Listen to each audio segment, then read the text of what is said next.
જે શબ્દ ગોતી લીધા છે એની નીચે લાઈન કરી છે, એટલે હવે એની સિવાયના શબ્દ ગોતવાના છે. તો મને મમરા ગોતીને કોણ બતાવશે?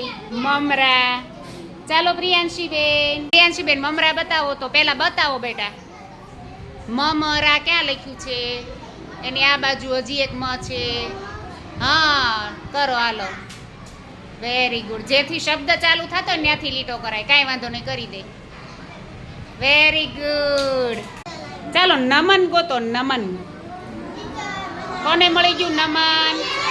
હાલો નંદનીબેન બતાવો પેલા. નંદનીબેન વેરી ગુડ. તાળી પાડો નંદનીબેન માટે. હાલો હર્ષિતસિંહ. રાજ ગોતો. તો આવો અહીંયા અને ગોતો. હર્ષિતભાઈ રાજ બતાવો તો. અરે વાહ, વેરી ગુડ.